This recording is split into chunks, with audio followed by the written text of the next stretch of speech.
יברכך אדוני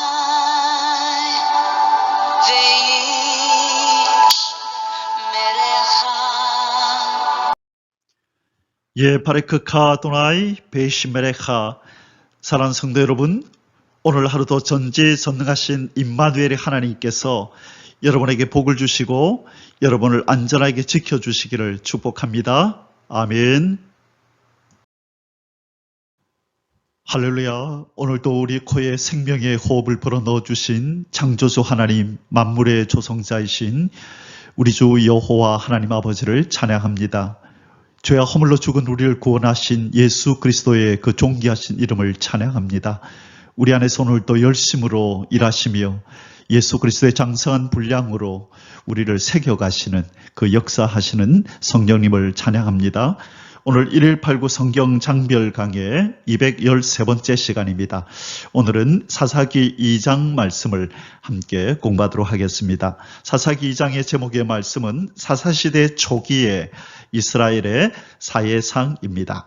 이 사사기 1장, 2장, 이 사사기의 초반부에서요, 이 두 가지 이스라엘의 실패하는 장면이 나온다고 말씀드렸어요. 1장에서는 이 가나안 땅 정복, 가나안 땅을 정복하는 일에 어떻게 이스라엘 12지파가 실패했는지 각 지파별로 살펴보았고요. 그 다음에 오늘은 이 신앙을 지키는, 신앙을 유지하는 일에 이 실패한 바로 이제 그 내용을 오늘 살펴보게 될 것입니다. 자, 그래서 이스라엘 이 사사기 시대 초기에 이스라엘의 사예상, 이스라엘 사람들은 어떤 모습으로 살아갔는지, 어떻게 하나님을 섬기는 일에 실패했는지 하는 내용들을 살펴보고요. 이 신앙을 지키는 일에 실패한 바로 이스라엘 백성들을 향하여 하나님의 사자, 여호와의 사자가 책망하는 장면이 나타납니다. 이들이 신앙을 유지하지 못한 이유는 바로 어저께 우리가 공부했듯이 이 가나안 땅에 있는 7 족속을 정복하고 쫓아내고 이 땅을 정복하는 이 일에 실패했기 때문에 그 여파로 자연스럽게 신앙이 흔들리고 그들의 삶이 이 세속에 빠지는 이 가나안 족속들의 그런 풍습에 빠져서 결국 하나님을 등지는 단계까지로 나아가는 그 비극적인 결과가 이제 장차 일어날 텐데요. 오늘은 바로 그 사사시대 초기에 이 땅 정복에 실패한 12지파가 어떤 모습으로, 어떤 하나님 앞에 책망받을 모습으로 살아가는지 그 이야기를 오늘 함께 공부하도록 하겠습니다. 자, 이 사사기는 21장까지 있죠. 어저께 우리가 가나안 정복에 실패한 이스라엘 살펴봤고요. 오늘은 신앙을 지키는 데 실패한 이스라엘을 오늘 살펴볼 것입니다. 그래서 1장부터 3장 초반까지는 이스라엘의 실패의 역사에 대해서 우리가 살펴봅니다. 자, 그러면 이제 2장에서 우리가 어떤 내용들을 배우게 되는지 먼저 주제 구절을 좀 살펴보겠습니다. 사사기 2장의 주제 구절은 불순종의 결과가 더 깊은 불순종의 나락으로 떨어뜨린다라는 어떤 내용을 품고 있는 바로 2절입니다. 너희는 이 땅의 주민과 언약을 맺지 말며 그들의 제단들을 헐라하였거늘 너희가 내 목소리를 듣지 아니하였으니 어찌하여 그리하였느냐. 자, 하나님께서 명하셨던 이 가나안 땅을 정복하고 7족속들을 다 진멸하라고 하는 이 하나님의 엄중한 명령, 신명기 7장 1절 이하에 아주 대표적으로 나와 있었죠.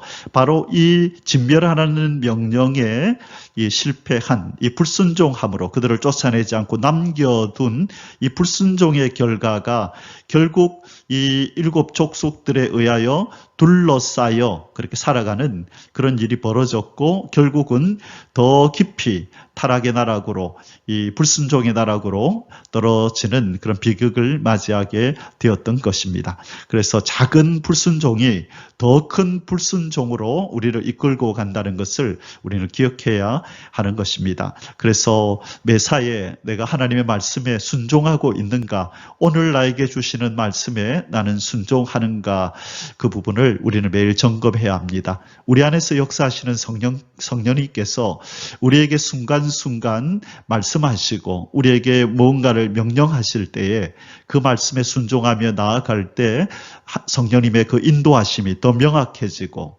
더 확실해지고 우리를 더욱더 강하게 억어하셔서 말씀 순종의 길로 인도하실 것이지만 우리가 순간순간 성령님의 그 인도를 말씀의 인도를 거부하고 불순종할 때에 우리 성령님을 근심시키고 그리하여 우리는 더욱더 더 깊은 그 어떤 범죄의 나락으로 불순종의 나락으로 떨어질 수밖에 없다는 것을 우리는 기억해야 합니다. 자, 사사기 2장에서 우리가 공부하게 될 소주제들은 세 가지입니다. 첫 번째, 1절에서 5절까지는요, 이스라엘의 불순종에 대한 여호와의 사자의 책망과 저주 선포 및 백성들의 회개. 자, 보다 못한 여호와 하나님께서 사자를 보내셔서 이 불순종하고 살아가는 이스라엘 백성들을 책망하고 그들에게 임할 저주를 선포합니다. 이 책망과 저주의 선포를 들은 이 백성들이 회개하는 장면이 1절에서 5절까지 나오고요. 두 번째는 6절에서 10절까지 여호와의 종 여호수아의 죽음 전후에 이스라엘의 상황 변화. 하나님의 종 여호수아가 살아 있을 때에 이들은 이 하나님을 섬기고 그 말씀 가운데 그렇게 살았었습니다. 그러나 이 여호수아가 이제 죽고 나자 바로 오래지 않아서 그 상황이 변화가 일어나는데 여호수아와 하나님의 역사를 친히 경험했던 이 세대가 사라지고 나자 급속하게 이 하나님을 향하여 이 불순종의 모습을 드러내는 이스라엘의 그런 모습을 보게 됩니다. 자, 그리고 세 번째로 11절에서 마지막 23절까지는요. 악순환으로 점철된 사사시대 역사의 기본 패턴. 자, 우리가 잘 아는 바와 같이 이스라엘 이 사사기에서는요. 어떤 패턴을 이렇게 보입니다. 이렇게 1번, 2번, 3번, 4번, 5번 이렇게 쭉 하나님 앞에서 범죄하고 하나님이 또 이렇게 주변에 악인들을 보내서 그들을 징계하면 회개하고 그러면 또 하나님이 사사를 보내서 건져주고 평안을 누리다가 또 어느 정도 세월이 지나면 또 범죄하고 또 또 하나님이 징계하시니 회개하고 사사를 보내어서 건져주니 평안을 누리다가 또 범죄하고 이런 패턴을 계속 반복하는 것이죠. 이것이 바로 이 악한 인간의 심령 속에 악한 인생의 삶 속에서 나타나는 기본적인 그런 성향이고 패턴인 것을 우리는 이 사사기를 통하여 깨닫게 됩니다. 이것이 저와 여러분의 삶의 패턴일 수도 있다는 것을 우리는 기억하고 오늘 이 말씀을 통하여 사사기를 통하여 이 패턴을 끊어버리고 온전히 성령님께 붙들려서 그렇게 진리의 정로만을 걸어가는 저와 여러분이 될 수 있기를 기도하는 마음으로 이 사사기 2장을 공부하기를 원합니다. 자, 이제 본론으로 들어가겠습니다. 첫 번째 소주제입니다. 이스라엘의 불순종에 대한 여호와의 사자의 책망과 저주 선포 및 백성들의 회개. 자, 가나안 땅 정복하는 일에 실패한 이 불순종으로 다 몰아내지 아니하고 남겨둠으로 말미암아 그들의 영향을 받고 또 하나님 말씀에 불순종한 그들의 삶 속에 자연스럽게 하나님을 그렇게 하나님 말씀에 순종하지 않는 그 모습들이 점점점 깊어져 갔습니다. 우리가 불순종할 때 더욱더 우리의 성향은 하나님을 가까이 하고자 아니하는 그 마음들이 더욱더 깊어지는 거죠. 그래서 이 스스로 그들 마음속에서 일어나는 또 하나님 말씀을 떠나고자 하는 그런 마음뿐만 아니라 이 주변에 남겨둔 그 이방인들, 이 가나안 7족속들의 영향으로 말미암아 그들의 모습은 이 하나님의 백성답지 않는 그런 모습으로 점점 더 떨어지고 있었던 것입니다. 이것을 보다 못한 하나님께서 사자를 보내셔서 책망하고 저주를 선포하니 그제서 정신이 들은 백성들은 회개라는 그런 모습으로 하나님 앞에 나오게 됩니다. 자, 1절에서 5절까지 살펴보겠습니다. 1번, 여호와의 사자가 이스라엘 백성에게 하나님의 과거의 구원 사역과 언약 및 명령을 상기시킴. 자, 여호와의 사자는 이스라엘 백성들을 책망하고 이 하나님의 그 심판을 선포하기 전에 하나님께서 이들에게 어떻게 하셨는지, 얼마나 그 사랑과 끊임없는 자비로 그들에게 구원의 역사를 베푸셨는지를 먼저 상기시킵니다. 자, 하나님은 언약을 지키셨다. 신실하게 너희들을 구원하셨고 그 언약을 따라서 하나님은 너희들에게 끊임없는 사랑과 자비를 베풀어서 이곳까지 오게 하였는데 너희들은 어떻게 이렇게 배은망덕한 행위도 유분수지 이렇게 할 수 있느냐, 그렇게 지금 이 이스라엘 백성들을 책망하는 것입니다. 자, 1절에서 2절 앞부분까지입니다. 여호와의 사자가 길갈에서부터 보김으로 올라와 말하되 내가 너희를 애굽에서 올라오게 하여 내가 너희의 조상들에게 맹세한 땅으로 들어가게 하였으며 또 내가 이르기를 내가 너희와 함께한 언약을 영원히 어기지 아니하리니 너희는 이 땅의 주민과 언약을 맺지 말며 그들의 제단들을 헐라하였거늘. 자, 여호와의 사자는 이스라엘 백성들에게 책망하기 전에 먼저 하나님의 사랑과 자비의 역사를 나타냅니다. 이것이 바로 하나님이 자기 백성에게 사용하시는 어떤 방법 중에 하나입니다. 자기 백성을 돌이키게 할 때에 다짜고짜 심판을 명하거나 저주를 명하는 것이 아니라 하나님이 얼마나 그들에게 사랑을 베푸셨고 지금도 사랑하고 계신지, 그리고 앞으로도 어떻게 사랑할지를 먼저 말씀하시는 겁니다. 그래서 오늘 이 1절에서도 이렇게 말씀하죠. 내가 너희를 애굽에서 올라오게 하여, 자, 애굽에서 구원해 내었음을 먼저 말씀하시고 맹세한 땅으로 들어가게 하였으며, 지금 약속의 땅 가나안에 너희들을 들어오게 했다. 구원해서 들어오게 했다. 그 말씀을 하시고 또 내가 이르기를 내가 너희와 함께한 언약을 영원히 어기지 아니하리니. 자, 그 다음에 무슨 약속을 하죠?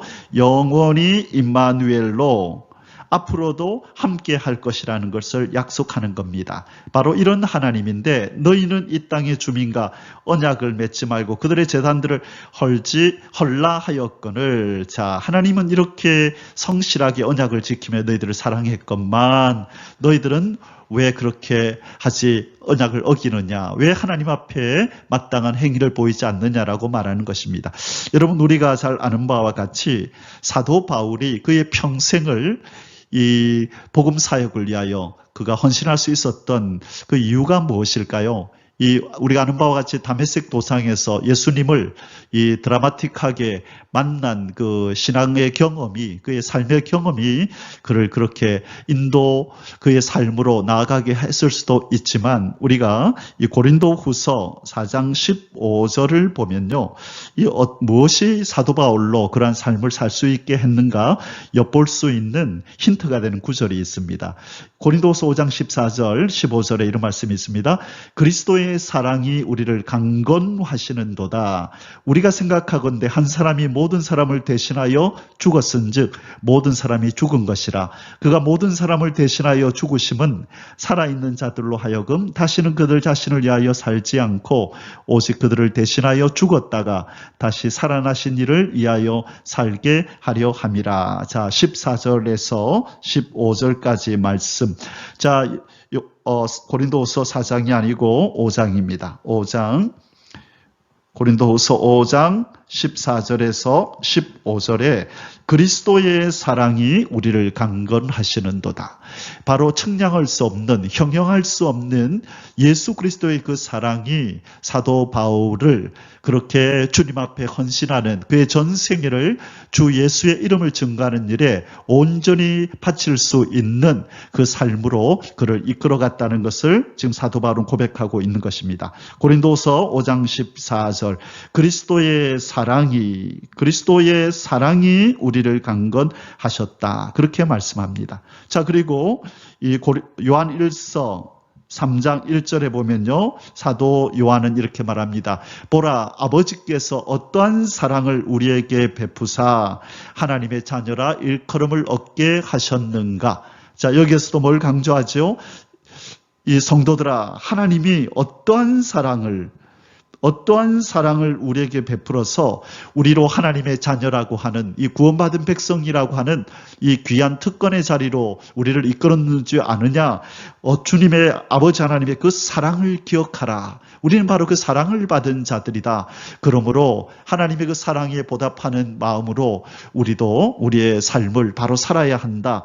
바로 이 사랑을 강조하고 사도 바울도 주의 사랑이 우리를 강건하신다라고 말씀하는 겁니다. 바로 오늘 여호와의 사자도 이 하나님을 향하여 등을 돌리는 이 배역한 이스라엘 백성을 향하여 하나님이 어떠한 사랑으로 너희들을 이곳까지 오게 했는지 모르느냐? 애굽에서 건지고 광야의 긴 세월 동안에 너희들을 지키고 그리고 가나안의 이 땅을 너희들에게 주기 위하여 이 일곱 족속을 쫓아내는 그 과정 가운데서 얼마나 하나님이 자비와 사랑을 베푸시고 역사하셨는데 너희들이 이렇게 배은망덕하게 하나님을 향하여 등을 돌릴 수 있느냐? 그 언약을 이렇게 어길 수 있느냐? 그 명령을 불순종할 수 있느냐? 지금 불을 토하며 여호와의 사자가 지금 이스라엘 백성을 향하여 지금 책망하는 것입니다. 그 책망의 서두에서 하나님의 사랑을 강조하고 있는 것입니다. 이번 여호와의 사자가 이스라엘의 불순종을 책망하고 저주를 선포함. 2절 뒷부분부터 3절까지입니다. 너희가 내 목소리를 듣지 아니하였으니 어찌하여 그리하였느냐. 그러므로 내가 또 말하기를 내가 그들을 너희 앞에서 쫓아내지 아니하리니. 자, 이때 그들은 누구죠? 가나안의 7족속들이죠. 이들을 이 이스라엘 백성이 쫓아내지 아니한 그 적들을 말하는 것입니다. 쫓아내지 아니하리니 그들이 너희 옆구리에 가시가 될 것이며 그들의 신들이 너희에게 올무가 되리라 하였노라. 자, 이스라엘 백성이 쫓아내지 아니하면 하나님이 강건적으로 나서셔서 초자연적인 역사로 이들을 쫓아낼 수도 있었을 것입니다. 그런데 하나님이 그렇게 하지 않으시겠답니다. 너희들이 내 말을 어기고 불순종하여 남겨둔 그들을 하나님도 뭐라고 그러세요? 나도 그들을 쫓아내지 않겠다. 그러면 너희들이 불순종한 결과가 어떻게 되는지 너희들이 한번 보아라. 하나님께서 이 불순종의 결과로 이 생겨난 그 어떤 고통을 이 이스라엘 백성이 고스란히 경험하도록 내버려 두시는 것입니다. 그것을 우리는 징계라고 말하는 거죠. 바로 이스라엘 백성이 불순종의 결과로 남겨둔 이 이방 칠족속이 뭐가 되고 가시가 되고 올무가 되어서 바로 이스라엘 백성에게 고통을 가할 거라는 것. 그래서 하나님은 이렇게 하심으로 말미암아 이 가나안 땅에 들어온 이 이스라엘 백성들에게 불순종의 결과가 어떠한지, 하나님의 명령에 불순종할 때 어떠한 고통이 찾아오게 되는지를 이들에게 지금 가르쳐서 어떤 교훈을 주시기를 지금 원하시는 것입니다. 사랑하는 성도 여러분, 저와 여러분의 삶 속에도 이러한 비슷한 원리가 적용이 됩니다. 우리가 하나님의 말씀에 불순종할 때에 그 불순종으로 발생한 여러 가지 상황들, 좋지 않은 상황들, 이런 것들을 그냥 하나님은 어느 정도 내버려 두신다는 것이죠.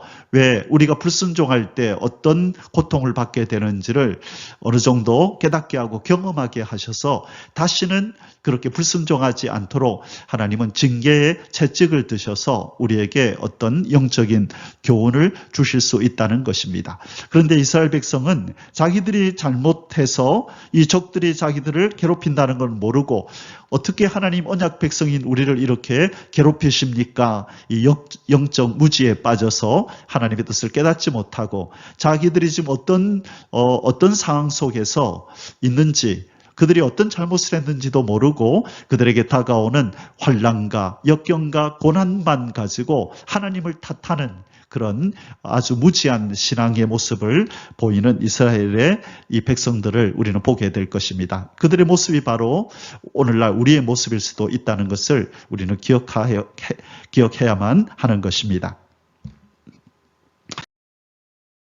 3번, 이스라엘 백성들이 여호와의 사자의 책망과 저주 선언을 듣고 울며 회개함. 자, 뭐라고 책망했죠? 왜 하나님의 언약을 지키지 않고 명령을 어기느냐? 이 땅에 이 우상들을 다 헐어버리고 그리고 이 땅에 이 칠족속들을 다 멸하라 그랬는데 왜 너희들은 그렇게 하지 않았느냐? 그러면서 그들이 너희들에게 가시가 되고 올무가 될 것이다. 책망과 저주를 선언을 합니다. 그러자 이 말을 듣는 이스라엘 백성이 회개하는 장면이 나타납니다. 4절에서 5절 여호와의 사자가 이스라엘 모든 자손에게 이 말씀을 이름해 백성이 소리를 높여 운지라. 그러므로 그곳을 이름하여 복임이라 하고 그들이 거기서 여호와께 제사를 드렸더라. 자, 여기서 복임이라는 이 뜻은 무슨 말이냐면요. 이 통곡하는 사람들이라는 뜻입니다. 통곡하는 사람들. 자, 지금 이 하나님의 책망과 저주를 듣고 지금 이스라엘 백성들이 통곡을 하니 그곳을 복임이라, 통곡하는 사람들이라 이렇게 이름을 지었다는 것입니다.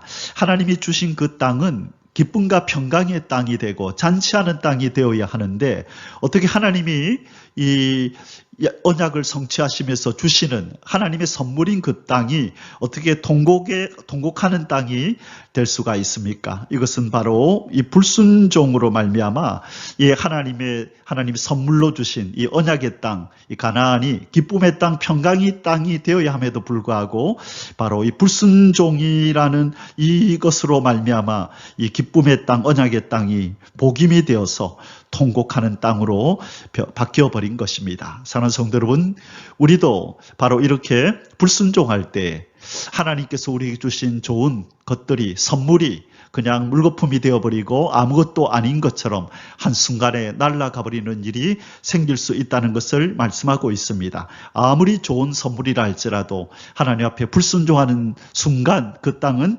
통곡의 땅으로 변하고 하나님께서 우리에게 주셨던 것들이 그냥 물거품처럼 사라져 버린다는 것을 우리는 기억하고 하나님이 주신 좋은 선물들을 귀하게 여기고 그것을 주신 하나님을 더 귀하게 여기면서 하나님과 동행하는 저와 여러분이 되시기를 주님의 이름으로 축복합니다. 아멘. 자, 이제 두 번째 소수세를 보겠습니다. 이번 여호와의 종 여호수아의 죽음 전후의 이스라엘의 상황 변화, 이스라엘의 생전의 모습과 이스라엘의 사후의 이 모습이, 이스라엘 백성들의 모습이 바로 급변한다는 것입니다. 어떻게 변했으며 왜 그런 일이 벌어졌는지 우리가 말씀을 통해서 살펴보겠습니다. 6절에서 10절입니다.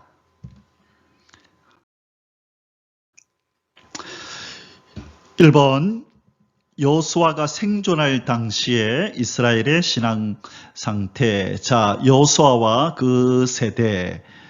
자, 여호수아 그 세대는 무엇이죠? 하나님을 경험한, 하나님의 놀라운 사랑과 구원의 역사를 경험한 세대. 이들이 살았을 때 이스라엘의 모습은 어떠하였는가를 보여주고 있습니다. 6절에서 7절. 전에 여호수아가 백성을 보내매 이스라엘 자손이 각기 그들의 기업으로 가서 땅을 차지하였고 백성이 여호수아가 사는 날 동안과 여호수아 뒤에 생존한 장로들 곧 여호와께서 이스라엘을 위하여 행하신 모든 큰 일을 본 자들이 사는 날 동안에 여호와를 섬겼더라. 자, 지금 이 공통점이 무엇인가요? 여호수아의 세대와 여호수아와 그 다음에 여호수아 뒤에 장로들, 이들의 공통점은 뭐지요? 바로 하나님의 큰 일을 본 자들이라 이렇게 표현하고 있습니다. 체험한 것이죠. 영적 체험을 한 것입니다. 하나님을 경험한 것입니다. 바로 여기서 우리는 깨닫게 되는 게 무엇이냐면요.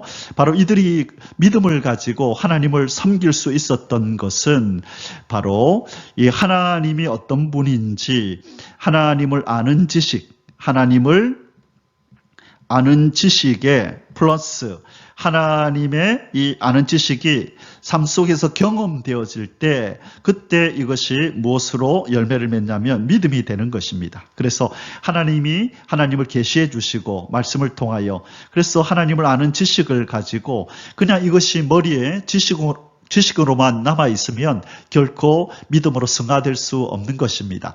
바로 이것이 삶 속에서 경험되어질 때 이것이 믿음으로 나타나는 것이죠. 그래서 여호수아와 함께 했던 장로들의 특징은, 공통점은 바로 하나님을 아는 지식이 있었고, 또 그들의 삶 속에서 하나님을 경험하였기에 그들은 믿음이 있었고, 이 믿음이 하나님을 섬김으로 나타났던 것이죠.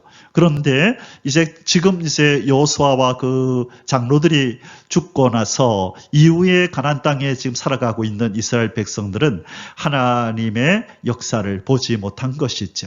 그래서 어느 정도 이들의 믿음은 약할 수밖에 없었는데, 여기에 또 어떤 하나의 요인이 더 있다고 봅니다.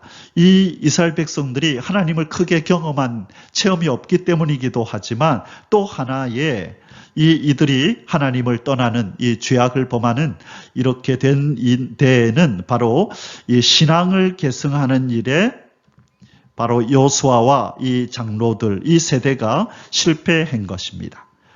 이들은 어느 정도 감지하고 있었어야 했습니다. 이들이 떠날 때에 지금 이들의 후손이 어떤 모습으로 하나님 앞에 서게 될지를 이들은 아주 심각하게 이걸 인지하고, 이들이 살아있는 동안에 철저하게 바로 여호와 신앙을 이들에게 계승하는 일에 전념했어야 하는데, 바로 이 일에 실패한 것입니다. 저는 그렇게 봅니다. 자, 그래서 이제 결과적으로 어떤 비극적인 일까지 벌어지냐면, 사사기 18장에 가면요, 사사기 18장 30절에 가면 이런 비극적인 내용이 나옵니다. 모세의 손자가 우상을 섬기는 그런 제사장이 되는 일이 벌어지는 것입니다. 사사기 18장 30절에요. 단 자손이 자기를 위하여 그 새긴 신상을 세웠고, 모세의 손자 게르손의 아들 요나단과 그 자손은 단 지파의 제사장이 되어 이 백성이 사로잡히는 날까지 이르렀더라. 자, 단 지파가 만든 이 우상을 섬기는 제사장이 되었다는 거예요. 누가요? 모세의 손자가, 이 요나단이라고 하는 이 손자가 바로 단지파가 만든 우상을 섬기는 제사장이 되었다라고 말하는 것입니다. 레위지파니까 제사장으로 삼았겠죠. 자, 이것은 어떤 이유로 이런 일까지 벌어졌다고요? 신앙 계승하는 일에 실패한 것입니다. 이 후손들이 여호와 하나님을 경험하지 못한 이유가 있고요. 그래서 그들의 믿음이 연약해질 수밖에 없었다는 것을 감안할 때에, 그뿐만 아니라 이 믿음이 있는 세대들이 신앙을 계승하는 일에 실패한 요인도 분명히 있다는 것을 우리는 기억하고, 우리의 신앙을 건사하고 우리의 믿음을 키워가는 것도 중요하지만, 우리의 다음 세대들, 우리의 후손들, 우리의 후배들에게, 또 믿음이 약한 자들에게 그들의 믿음을 세워주고 그들의 믿음을 강건케 하는 일에도 전념해야 하는, 힘을 써야 하는 바로 필연성이 여기에 이제 대두가 되는 것입니다. 그러므로 우리는 우리 자신을 돌아볼 뿐만 아니라 또한 다른 사람들의 일을 돌아보아 나의 기쁨을 충만케 하라는 바로 그 빌립보서의 말씀을 우리는 기억하고, 우리 자신을 돌아볼 뿐만 아니라 더욱더 다른 사람들의 일도 돌아보아서 우리 하나님의 기쁨을 넘치게 하는 그런 신앙인이 되어야 될 줄 믿습니다. 아멘. 이번 여호수아와 그 세대 사람들의 죽음, 8절에서 10절 앞부분입니다.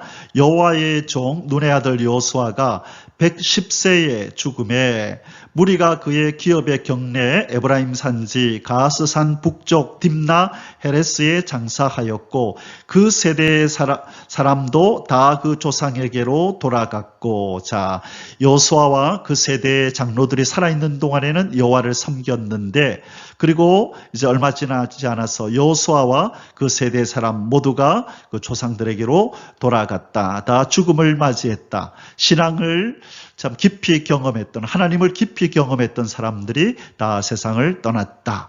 자, 이제 그들이 뿌린 씨앗을 이제 거두어야 될 시간이 돌아옵니다. 그들이 어떠한 삶을 살았는지 믿음을 잘 계승했다면 그의 다음 세대들이 아름다운 신앙의 모습을 보일 것이고, 그렇지 못하다면 이제 이 후손들이 하나님을 떠나는, 배도하는 이런 일들이 나타나게 될 것입니다. 우리 다음 장면을 보도록 하겠습니다. 3번, 여호수아 이후 세대는 여호와께서 이스라엘을 위해 행하신 일을 알지 못함. 자, 여호수아 이후의 세대가 특징이 두 가지죠. 첫째, 뭐라고요? 여호와가 누구인지를 몰랐고, 여호와께서 이스라엘을 위해 행하신 일을 몰랐다는 거예요. 하나님이 어떤 일을 행하셨는지, 하나님은 누구신지, 하나님은 어떤 일을 행하신 분인지를 몰랐다는 거예요. 그래서 하나님을 아는 지식이 없었고, 첫 번째. 두 번째는 하나님의 역사를 몰랐고, 이 두 가지입니다. 자, 그래서 우리 믿음의 사람들이 신앙을 계승하고 약한 신앙의 사람들을 세우는 일에 우리가 사용해야 할 그 재료들이 뭐냐? 바로 이거 두 가지인 것입니다. 첫째가 뭐라고요? 하나님이 어떤 분인지를 잘 가르쳐야 하는 것입니다. 그래서 하나님의 성품, 하나님의 속성, 하나님은 어떤 분이신가? 그리고 두 번째로 우리가 가르쳐야 되는 것이 하나님의 역사를 가르쳐야 되는 것입니다. 하나님이 하신 일, 하나님이 하시는 일, 하나님이 하실 일, 그분의 역사하심을, 하신 일, 하시고 계신 일, 앞으로 하실 일을 가르쳐야 이것이 하나님이 누구인지를 또 우리의 다음 세대와 우리의 주변의 믿음이 약한 자들이 믿음으로, 강건한 믿음으로 나아갈 수 있는 바로 중요한 요소가 된다는 것입니다. 그래서 특별히 설교하는 설교자와 말씀을 가르치는 지도자들이 해야 하는 일이 바로 이 두 가지입니다. 하나님을 아는 지식을 가르치고 하나님의 역사를 가르쳐야 하는 것이죠. 그래서 성경의 모든 본문 속에서 우리는 적용을 바로 찾기 이전에 그 본문에 등장하는 믿음의 사람들의 그 윤리적이고 도덕적인 본들을 강조하면서 그들을 본받으라 하기 이전에 우리 성삼위 하나님의 성품과 속성을 드러내고 그분이 하시는 일, 앞으로 하실 일을 어떻게 이것을 나타내면서 성실하신 하나님 여호와께서 어떻게 이 일을 이루어 가시는지를 알려서 이 하나님의 백성이 하나님 앞에 경외심을 가지고 무릎을 꿇고 찬송하며 예배하는 사람으로 변모되어지도록 우리는 끊임없이 이 일을 도와야 한다는 것입니다. 자, 여기서 분명하게 나오죠. 자, 10절 뒷부분입니다. 그 후에 일어난 다른 세대는 여호와를 알지 못하며 여호와께서 이스라엘 위하여 행하신 일도 알지 못하더라. 이 두 가지를 몰랐다고 말씀하고 있죠. 여호와를 몰랐고 행하신 일, 바로 그분의 사역을 몰랐다는 것입니다. 우리는 이 여호와 하나님이 어떤 분인지 속성을 바로 알고 이 하나님이 행하신 천지 창조의 일, 섭리하시는 일, 죄와 허물로 죽은 인생들을 구원하는 일, 그리고 인생과 만물을 처음처럼 본래처럼 회복하셔서 에덴을 회복하고 그리스도의 나라 천년왕국을 회복하여 가시는 이 놀라운 역사, 우리를 점도 흠도 티도 없이 예수 그리스도의 장성한 분량으로 다듬어 가시는 이 역사를 우리는 먼저 우리가 잘 깊이 깨닫고 알아서 또 우리의 다음 세대들에게도 이것을 나누어 주고 계승하는 그런 사명을 잘 감당할 수 있기를 주님의 이름으로 축복합니다. 아멘. 자, 이제 마지막 세 번째 소수제입니다. 악순환으로 점철된 사사시대 역사의 기본 패턴, 11절에서 23절입니다. 이 패턴이 계속 사사기 내내 반복이 되는데요.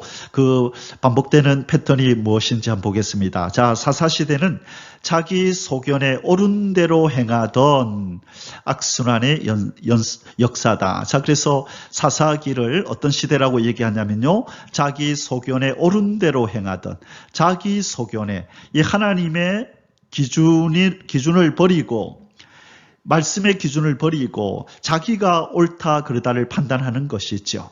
바로 이 아담과 하와가 선악과를 따먹고 선과 악을 이제 아는 일에 하나님 우리와 같이 되었다라고 할 때에 이 아담과 하와는 이 하나님 말씀에 불순종함으로 그 이후부터 이 선과 악을 자기의 기준으로 이제 판단하는 하나님의 기준을 버린 자의 모습을 아주 상징적으로 보여주는 것이죠. 그 이후부터 인생은요, 이 하나님의 창조의 목적을 따라 하나님의 눈으로 세상을 보고 세상의 이치를 판단하는 것이 아니라 죄된 이 사악한 인간의 본성에 근거하여 자기가 가치를 판단하고 옳고 그름을 판단하는 그런 악인으로 그런 전락을 해버린 것이죠. 바로 왕을 모시지 않는, 하나님을 왕으로 모시지 않고 자기의 소견대로 살아갔던 인생들이 어떤 만행을 저지를 수 있는지를 적나라하게 보여주는 바로 그 책이 사사기인 것입니다. 그래서 이 사사기는 자기 소견에 옳은 대로 행하던 자들 이 만행을 기록해 놓은 것이다. 그리고 하나님께서 이들의 악행으로 말미암아 심판하시고 회개할 때 구원자를 보내시고 또 평화가 임하면 또 언제 그랬냐는 듯이 하나님을 또 버리는 이런 일이 반복되는 이 역사가 바로 사사기의 역사인 겁니다. 그래서 첫 번째 나타나는 패턴의 첫 번째는 범죄합니다. 그리고 나서 하나님이 징계하시죠. 적들을 보내서 심판하시는 겁니다. 이방인을 도구로 사용한 거죠. 그래서 그들이 가시가 되고 올무가 돼서 그들을 징계할 때에 고통스러우니 이제 세 번째로 회개하는 겁니다. 고통이 찾아오니 하나님을 찾는 것이죠. 그러자 하나님은 또 사랑의 하나님인지라 이들을 또 구원하시는 일을 행하시는데 사사라는 도구를 보내서 이들을 구원해 내십니다. 그리고 나면 이들에게 무엇이 찾아오죠? 다시 평화가 찾아옵니다. 태평 세월을 보내는 동안에 또 하나님을 잊어버리고 죄된 속성을 따라 또 악을 행하면 그리고 나면 또 하나님이 징계하시고 또 회개하고 구원자를 보내서 건져주시니 평화가 임하고 평화를 누리다가 또 범죄하고 이 패턴이 계속 반복이 된 것이 사사기의 역사인 것입니다. 1번 가나안 땅에서의 이스라엘의 범죄 11절에서 13절입니다. 이스라엘 자손이 여호와의 목전에 악을 행하여 바알들을 섬기며 애굽 땅에서 그들을 인도하여 내신 그들의 조상의 하나님 여호와를 버리고 다른 신들 곧 그들의 주위에 있는 백성의 신들을 따라 그들에게 절하여 여호와를 진노하게 하였으되 자 누구의 신들을 따랐다고요? 그들의 주위에 있는 그들이 남겨둔 그래서 그들의 주위에 있는 남겨두었기 때문에 그들의 주위에 있는 것이죠. 이들로부터 이 안 좋은 영향을 받아서 결국 그들은 바알을 섬기는 이 가나안 땅의 이 토속 이런 어떤 신이었던 이 바알을 섬기는 이 우상 숭배에 빠진 것입니다. 하나님께서 이스라엘 백성들에게 주신 십계명의 제일 첫 번째가 무엇인가요? 다른 신을 섬기지 말라였잖아요. 그리고 어떤 모습이든지 우상을 만들지 말고 절하지 말라였잖아요. 바로 이 가장 우선되는 하나님이 명하신 이 명령을 이스라엘 백성은 어긴 것입니다. 명령에 불순종한 것입니다. 그래서 하나님이 진노하셨다라고 말씀하는 겁니다.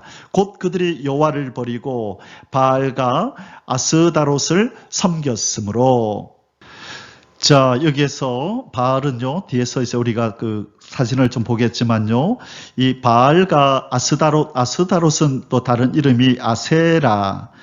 그래서 우리가 바알과 아세라라는 이 우상 이름을 많이 들어봤잖아요. 그래서 아스다롯을 또 다른 데서는 아세라라고 부르기도 하는데요. 바로 이 바알은 이 풍년을 가져다 준다라고 그렇게 믿어졌던 사람들이 여기었던 가나안의 칠족 속에 여기었던 신입니다. 풍년을. 그리고 이 아세라라고 하는 이것은 여신의 이름인데요. 이 동식물에게 식물에게 이 생명을 부여해 주는 신이다. 그렇게 여겨지고 또 다산 많은 어떤 이 다산, 많은 사람과 동물들에게 이렇게 생산을 잘할 수 있도록, 그리고 또 사랑의 여신으로, 또 쾌락의 여신으로, 사랑과 쾌락을 주는 여신으로 알려진 신이 바로 이 바알과 아세라였습니다. 그래서 농사를 짓고 살아가던 이 가나안 족속들에게 있어서 이 바알과 아세라는 아주 생명 같은 존재들이죠. 이들의 도움이 없으면 가나안에서 이 풍요를 누리며 살 수 없는 것이죠. 그래서 광야에서 40년 동안 이 40년 동안 광야 생활을 하던 이스라엘 백성이 이제 하나님의 약속의 땅 가나안에 들어와서 이제 이들도 농업을 하며 이제 이들이 농사를 지으며 이곳에서 거하잖아요. 그러다 보니까 이 이전에 살고 있던 가나안 7족속이 섬기던, 그래서 그들이 쫓아냈어야 하는데 쫓아내지 않았던 이 가나안의 7족속들이 풍년과 다산을 위해서 섬기는 바알과 아스다롯, 아세라를 이들도 그렇게 보게 되고 듣게 되고 이들이 행하는 것을 이렇게 바라봄으로 말미암아 점점 이들의 이 우상 숭배에 빠지게 된 것이죠. 바로 그래서 하나님께서 지금 이것을 책망하고 지금 분노하고 계신 것입니다. 자, 참고로 여기에 우상들의 사진을 좀 이렇게 올려놓았습니다. 바로 이 신이 바알 신입니다. 가나안 신 바알, 그리고 가나안 신 아스다롯, 바로 이 여신이 바로 아스다롯입니다.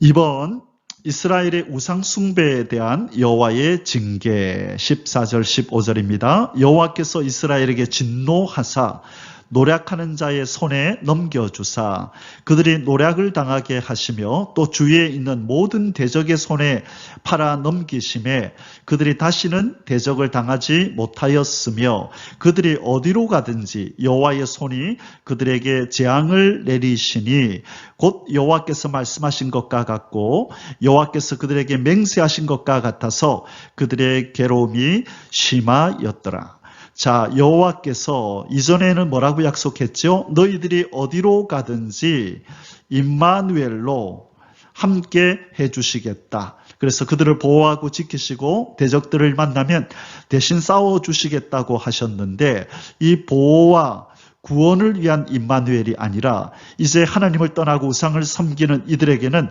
하나님이 함께 하시기는 하시는데 이제는 저주를 내리고 이 고통을 주시기 위해서 그들이 가는 곳곳마다 하나님이 함께 하시겠다고 말씀하시는 겁니다.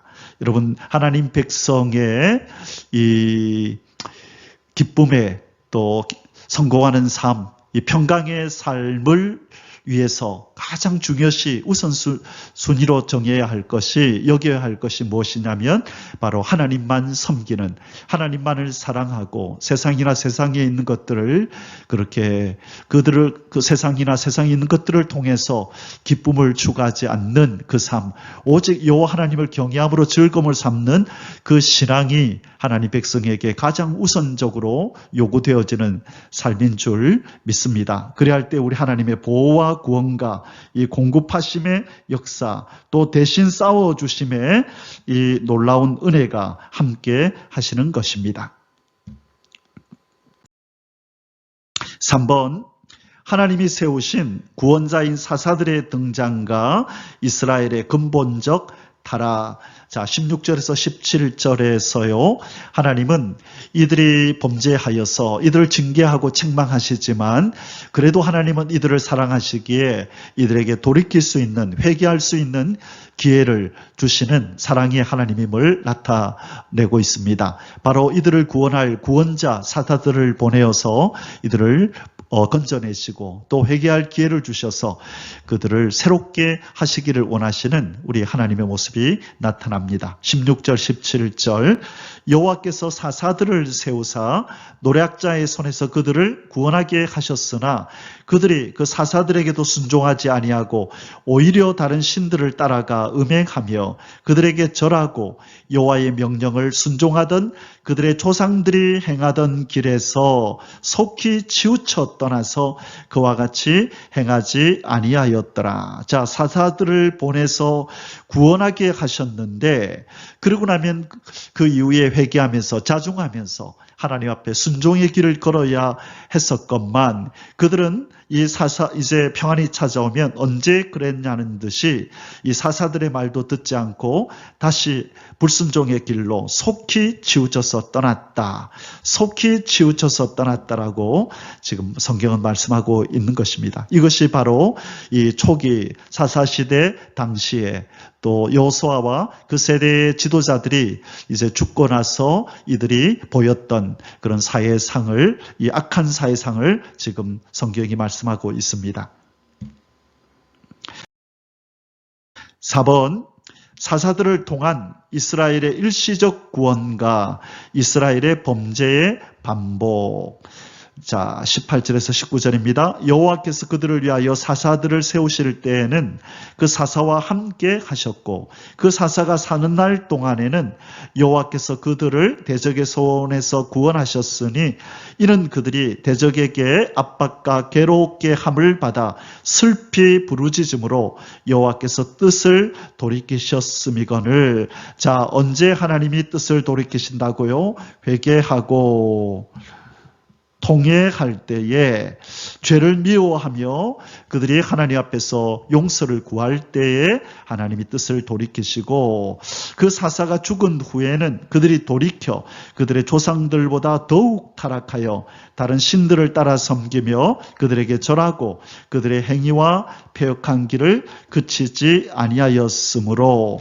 자, 사사가 죽으면 아까 앞부분에서는 누가 죽으면 여호수아가 죽고 그때의 이 장로들, 지도자들이 죽고 나면 그들이 타락의 길을 걸었다 했는데요. 이제는 이들을 건졌던 사사가 죽고 나면 또 이들은 또 타락의 길을 다시 걸었다고 성경은 말씀합니다. 그래서 바로 이 영적인 지도자의 중요성을 말해 주실 뿐만 아니라 이 인간이 이 하나님 앞에서 구원을 받고 이 은혜에 감사하면서 지내는 것은 잠깐이고 또 시간이 지나면서 이들은 이 하나님 앞에 범죄하고 이 범죄할 때 그들이 당했던 고통이 얼마나 심각했는지를 또 망각하고 이 고통과 또 아픔을 불러들이는 바로 이 범죄의 자리로 또 들어가게 되는 것입니다. 이것이 예나 지금이나 동일하게 반복되는 인생들의 모습임을 우리는 깨닫게 되고 이러한 모습이 우리 속에도 있음을 우리는 고백하지 않을 수 없는 것입니다.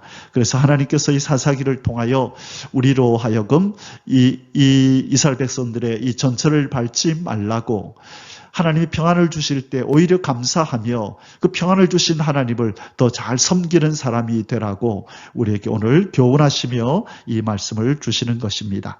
자, 죄를 범하면 적들을 보내서 압제를 당하게 하고 회개하며 간구하면 사사를 보내서 구원해 주시고 그리고 평안이 오면 또 망각하여 죄를 범하고 이 패턴을 계속 반복했다라고 말씀하고 있습니다.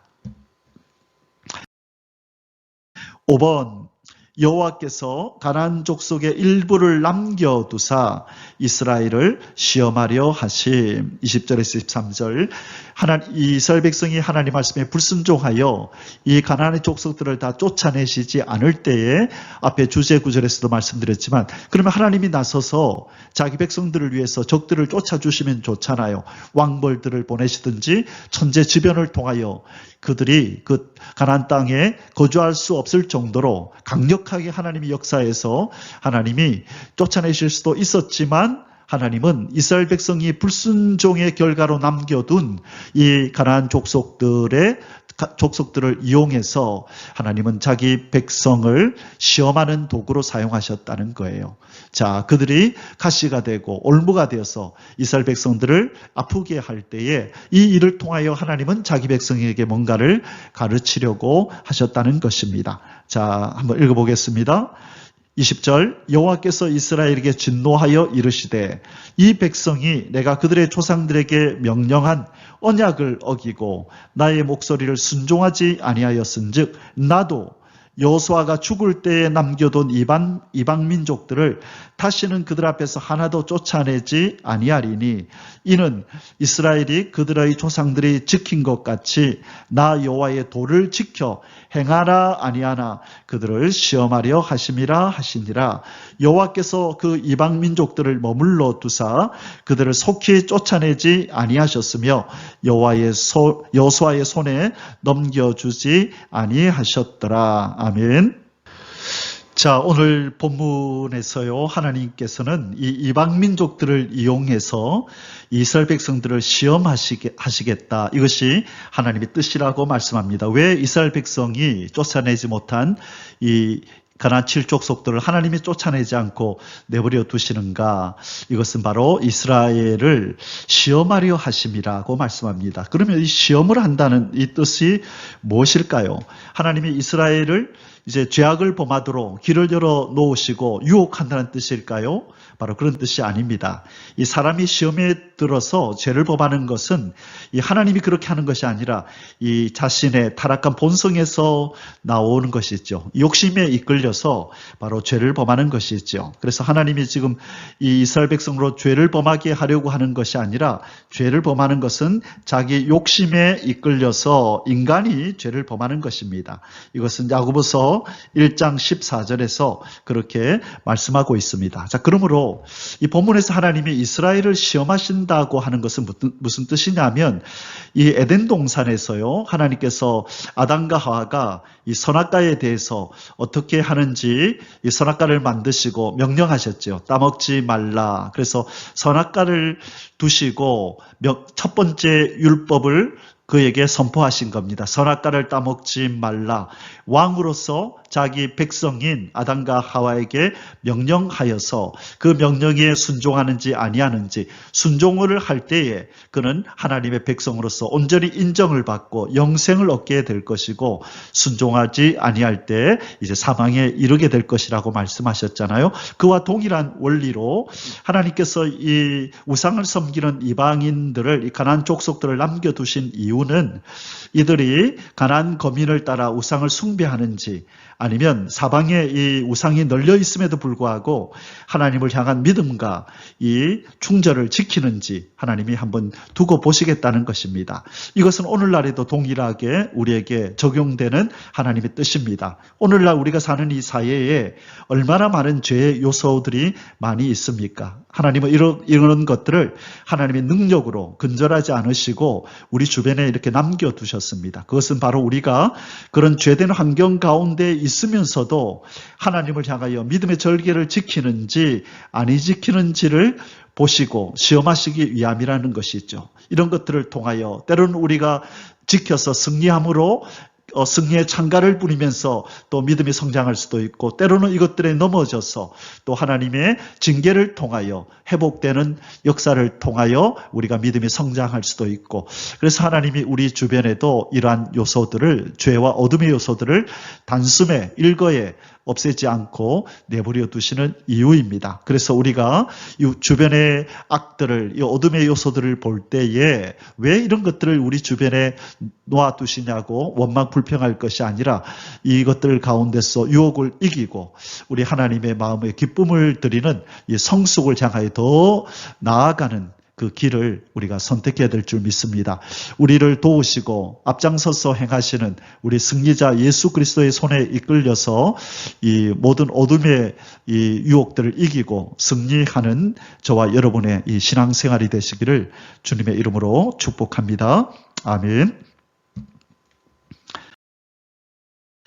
자, 이제 오늘 사사기 2장의 결론의 말씀을 맺겠습니다. 순종과 여호와 하나님의 도우심과의 관계. 자, 우리가 이 모세 오경뿐만 아니라 쭉 여호수아를 공부하면서도 우리가 함께 묵상했던 내용입니다. 순종과 하나님이 도와주신가는 어떤 연관관계가 있는가 하는 것 우리가 많이 살펴보았죠. 순종하지 아니하였은즉 하나도 쫓아내지 아니하리니라는 말씀이 나옵니다. 2장 20절입니다. 여호와께서 이스라엘에게 진노하여 이르시되 이 백성이 내가 그들의 조상들에게 명령한 언약을 어기고 나의 목소리를 순종하지 아니하였은즉 나도 여호수아가 죽을 때에 남겨둔 이방 민족들을 다시는 그들 앞에서 하나도 쫓아내지 아니하리니 하나님께서 도우시는 손길을 거두시겠다는 겁니다. 우리가 불순종할 때 하나님도 뭐라 그래요? 나도 너희를 향한 내 언약을 나도 잠시 멈추겠다. 그 말씀이죠. 그러나 이것은 이스라엘 백성을 징계하고 또 사랑으로 새롭게 하시기 위함이죠. 하나님은 언약을 어기지 않으시죠. 잠시 그들이 어떻게 하는지 지켜보시겠다는 겁니다. 이 그들의 불순종으로 말미암아 남겨진 이 가나안 이 족속들을 통하여 이제 하나님께서 자기 백성을 새롭게 하는 일에 오히려 이들을 사용하시겠다고, 뭐로요? 가시로 또는 올무로 사용을 해서 그들을 새롭게 하시겠다. 그들이 원하는 방식으로 이들을 단숨에 제거하는 그런 사랑을 베푸는 것이 아니라 이런 것들을 통하여 가시를 삼고 올무를 삼아서 이들을, 자기 백성을 징계하고 이 징계의 채찍을 통하여 그들을 교훈하며 양육하여서 하나님이 원하시는 사람으로 변화되게 하시겠다고 말씀하신 것입니다.